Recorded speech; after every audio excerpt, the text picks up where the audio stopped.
cho nó lại được bèn nó bảo hơn một con đi cùng sao vài đường ngòi nó ra hay sao nữa nó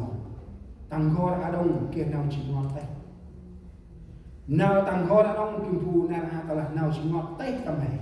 nên tôi ai nung phu rót ra nó bên mà ra ôi à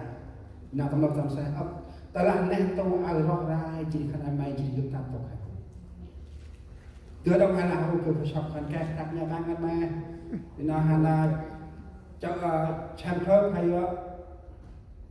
tại đi nó ai mình và mua là Costco mua là hàng chợ rồi bên đây ai được mua cái này mua kia cũng được cả ta đi Trung Quốc tầm năm hay năm ngoài sẽ đi ra cái tròn kia mang cái đôi đông một lần quân đấy kia ra một lần đông đông môn này ông nói nó bị hành riêng ai hay sao tất cả lúc này bằng cách nào chỉ ngọt chỉ hiểu tay bằng các bạn chỉ đi nì chỉ hành trôi lá can lậm lờ ta này buộc treo bằng hành chạy sơ em hơn ngăn của mình kia nào này chẳng mà kia can ta này đông là sao ba số tức quá ui nè anh trà từ từ nước mắt phù kết chiến nào bằng bạch trà phù lọc mỏ ăn đông là sao nào gì thì sẽ được này nó nổ nó đi chim ta làm tôi ở đông Paul phù cho hay anh kít hay sang được anh kít khai nào tí mà là nào đi chim hàng lễ tức nào đi chim hàng lễ tức lễ tập đời một cái gì đông im đun Paul im mít chiang thì no cúp này nghe cần ai sai nào ai bị cha ba sơn phu món một cái tụi này ít bà ít trăm đưa bằng cái ắt lẽ đó không im phu bằng tội chấp chôn này ắt mồ rong mà bằng không không là ai mày cha tụi nói có ai nhá nói mày cha ấy một cái đưa cô sơn rồi một là phu mồ ăn nó phu mồ ăn bằng啥ta tao không bằng đi phu mồ ăn bằng啥tan tóc không bằng cây mà kia nằm sâu cùng ăn bằng xà tan tóc bằng hồng kia nào hay là cực là đi bằng cái nào không có sự hy vọng bởi vì 9 người ở cùng họ không cho ăn lấy gì để sống lấy gì nữa đi chỉ là sao mắt mà xa chỉ là màu xa mắt mà đi là ngồi trình lệ cực ngần mong bảo của mình đâu một nấy hè sai tầm tương này mong hè sai tròn ra chiếc bằng hành tức xích mỏng bước ta tóc nay dương trình ông e kia nào cặp gần chỉ là một con đường hy vọng sống trở về cùng cha con đường nào họ cũng hết con đường nào họ đã chúng ta thấy là con đường cuối cùng cho thì trong này chúng ta lết thích bằng sách hành mắt đừng phù hành mắt cho hành chạp cho nên chúng phù hy vọng bằng mình là tờ ngoái bằng kia trạm nữa bằng trong chắc mỗi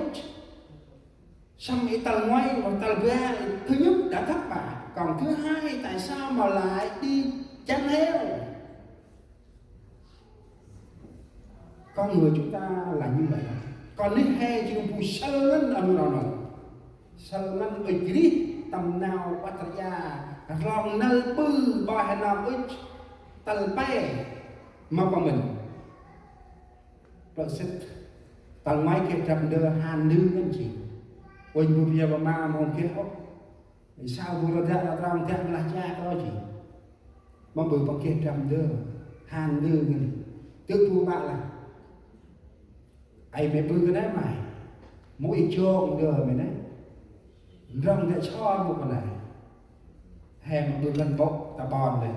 rồng để cho một cái mình tất cú mà hôm ăn mấy cắt cán bộ nói tầm hôm kia có xa bộ ngọt mà tiền thì đi đâu nhé mà bự tất làm hôm kia cái trường thôn cụ bầu cử cả là có xa một người đó cửa ông lao lái mới chửi thì ba thứ các ông thì nãy rồi vừa mà bay vào rồi để chỉ đưa kia bật lên cái con tầng ngoài cái con hành đi mà tầng ngoài bằng kia chặt nữa trông lẽ khăn lập lắc tin mà bước lập hành hành chặt cho trong người qua mà chưa ca làm ăn đinh đinh bật đó ca đinh đinh bật đó chỉ tất cả các hành ca đinh đinh đinh thì chơi lúc của anh chặt cho này chỉ ta này hay sẽ tặng về cứ bay ăn mà bằng thực hành đó mà bước bằng nào ta lập lắc cái này mong nào kìa ta lập lắc cái này mong nào chỉ mong bước bằng mát nào mát làm mà hay con hành đêm cắt nét là tu năm gần năm lắc là bị bữa mát lên chỉ năm áp na bước bằng gờ quanh ai mà trùng mít hên cho ai mắt ao mòn tâm từ ao bằng họ ăn chót mà vì mỹ này chỉ và trăm năm mỹ bữa mít thì vào mắt ao he áp na nó vẫn mà nhận là ước mơ người mẹ của tôi để một ngày cháu họ sẽ trở về ngăn đồng tu nào mới coi mòn tâm từng xích cái này kita mang đường mít để nhờ ta muốn nhờ má muốn nhờ vàng ở sau mình kịp đông nhờ từ mưa chụp ao chỉ khò nhờ tâm mưa ao chỉ khò tâm tư của mình luôn đưa lên đưa hết cái này nay chúng tôi tu ấy trong đất sọc đưa lại lúc này cái mà kiếp là Prandu cặp cơn cái này mai chúng tôi bác môn là cái tự sức mà hoàn ra qua đông nào đi trình hay kia tông chiên trong thân tiền giờ nào đi trình em tích đặt hoàn ra đông một lạc ngày akhirnya ông nổ tạm mập như hoa tròn lép tâm nào đi học nổ cái tâm nào thì coi mà chúng ta đã từng lạc mất ở giữa đời này chúng ta đã từng lạc mất trước đây thì anh em ngày hôm nay muốn trở lại với Chúa để Ngài ôm ấp và che chở tâm nào trong Ngài là bằng hành thức xích mà bước chỉ Chúa bằng hôm ngay mà sao thế này bước bằng sáng chỉ đi mà nào giúp chỉ để cho ram utru cho co mà nào chung hay sao nào là người chết bằng thực hành tôi bằng hôm hay sao bằng ngó cái là ai xét cho mày xét cho con này mẹ ơi mà cùng ngồi cho cả thêm năm 81 năm đi cùng bước tất mà chạy cho hôm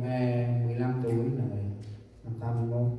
thì kia phương mà sáng là coi đàn anh thì phương Việt Nam này là xếp phương mà trại mà qua phương đoàn thôn cũng chung tầm 100 năm phương năm 7 năm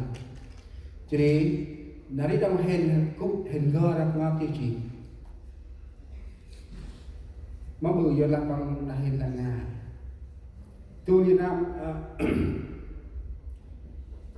xếp tôi có cái rút này bằng đưa ao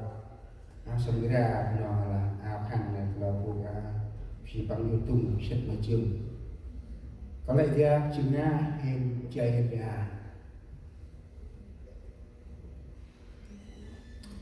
cái hình ảnh đó tôi vẫn nhớ chỉ bước hên đâu hên mai giờ hình mát làm gì bằng hành du 5 năm giờ hình cũng ta nghiệp ra Sapa mắt nghiệp ra cũng cho hai Sapa này thì buổi giúp bằng ta nghiệp ra Sapa thì bằng hành du thì hay một cái đó hành trò còn giờ là năm thì này chia ngân đẹp từ hành trò cái đồng gửi thư thì học đi mà một tập năm 81 82 còn gia đình rất là mong chờ để một người thân trở về đoàn tụ với gia đình. Ngày hôm nay gia đình của người cha yêu thương của chúng ta luôn mong chờ mỗi người chúng ta trở về với Chúa. Vì mong anh ra còn anh ra cặp cưng khả này chỉ cần đợi sự mà bằng lão hay là bù chỉ đi các con đang bằng một chi đó vừa nào bằng các chú mỹ bằng bước bằng thì đã on nó bằng ta là xét ta này ta là xét ta là nắc xa này bu là kia nào chỉ khép đã bằng ta là hai sát rau kia chết là chỉ đừng ta là hai sát